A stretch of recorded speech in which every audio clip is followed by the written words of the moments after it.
कांड से, इस हत्याकांड से, इस वारदात से हमीरपुर पुलिस भी बहुत आहत है। हालांकि ऐसे अपराध प्रदेश में होते तो हैं पर बहुत रेयर होते हैं, तो हमारे लिए भी एक बहुत अलग टाइप का क्राइम है, बहुत ही घोर, बहुत ही निशंस अपराध है ये।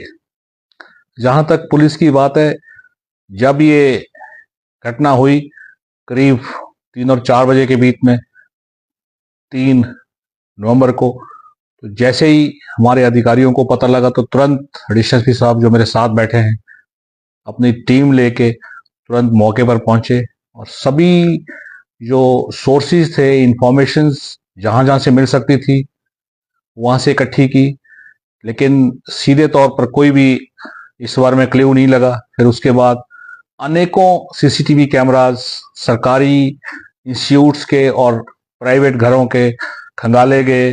काफी सारी हमारी टीम लगी थी, इसमें कैमरा वाली टीम्स भी थी, एसएचओ वाली टीम भी थी। डीएसपी साहब खुद उसको मौके से सुपरवाइज कर रहे थे और मुझे एक एक मिनट की जो है जानकारी मिल रही थी। तो उसके बाद सीसीटीवी के माध्यम से इसकी पहचान हुई। फिर जाकर के जब हम आगे इसमें बढ़े तो वो जो बाल अपराधी है उसके घर तक पहुंचे, तो वहां पर हमें और भी माकूल जो वहां पर साक्ष्य है वो वहां पर प्राप्त हुए। उसके बाद फिर नियमानुसार इसमें कार्रवाई हुई। और एक और जहां वो पीड़िता थी उस वक्त, जो अब नहीं है, तो उनके इलाज के लिए भी एक टीम हॉस्पिटल में गई कि ताकि जो हमारी फॉर्मेलिटीज पुलिस की ओर से हैं उसके नहीं होने के चलते कोई देरी ना हो। तो उसके पहुंचने से पहले ही वहां पर पुलिस कर्मचारी थे और वहां जो भी फॉर्मेलिटीज थी वो की गई और लगातार डॉक्टर साहब से भी संपर्क रखा गया आखिर तक कि भाई कहीं किसी वक्त ये जो पीड़िता है ये बयान देने के काबिल हो जाए ताकि हम इनका स्टेटमेंट रिकॉर्ड कर सके और ज्यादा हमें इसमें सच्चाई पता लग सके। लेकिन दुर्भाग्यवश वो नहीं हो सका।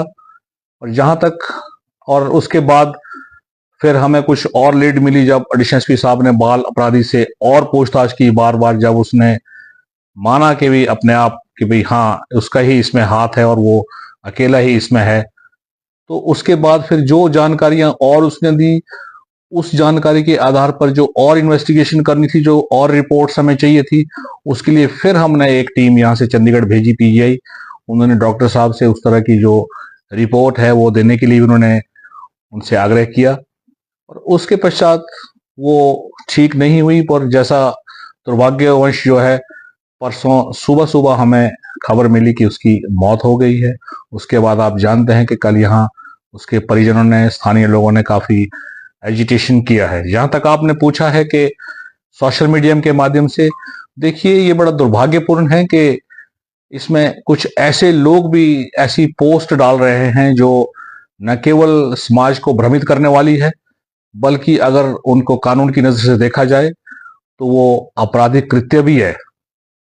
तो ऐसा करना बिल्कुल गलत है। मेरा सभी से ये अनुरोध है कि यदि किसी को इन्वेस्टिगेशन के बारे में कोई संदेह हो तो किसी भी समय संपर्क करें।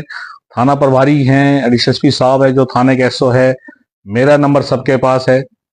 आपको हर चीज की जानकारी दी जाएगी जो जरूरी होगी, लेकिन लोगों को भ्रमित ना करें।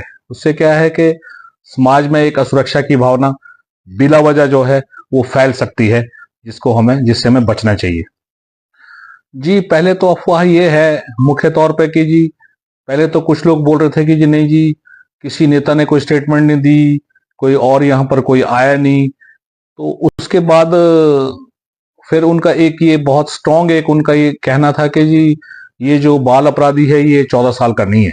देखिए, पुलिस जो भी जांच करती है तथ्यों के बेस पर करती है, उसी के आधार पर धाराएं उसमें आयद की जाती है हर एक अपराध में। तो हमारे पास जो भी प्रथम दृष्टया जो भी जानकारी मिली, जिसमें बहुत जरूरी जो है प्रमाण पत्र हैं, उसके आधार पर इसका जो जन्म है वो अगस्त 2011 में होना पाया गया। तो उसी हिसाब से ये 14 साल का ही पाया गया। तो अभी तक जो भी इन्वेस्टिगेशन की गई वो इसी आधार पर की गई।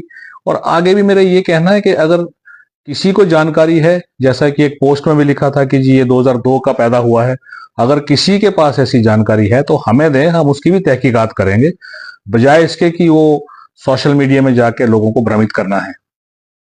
ठीक है, आप जानते हैं कि मेरे सामने काफी सारे पेपर्स पड़े हैं, जो भी ऐसी जो अवैधानिक जो सोशल मीडिया पोस्ट्स है उसको हम एग्जामिन कर रहे हैं, हमारी जो साइबर सेल उसको देख रही है, और जो जो जानकारियां मिल रही है हम ऐसे लोगों को उनकी पहचान भी कर रहे हैं, और बिल्कुल नियम के मुताबिक सबके खिलाफ कार्रवाई भी होगी। आपने कहा कि वो बाल अपराधी है, उसकी फोटो डालना बिल्कुल ये कानूनी तौर से ऐसा उचित नहीं है, और जो जो भी तथ्य सामने आएंगे, जो लोग इसमें इन्वॉल्व हुए पाए जाएंगे, उनके खिलाफ यथास्थिति जो है कार्रवाई समय समय पर की जाएगी।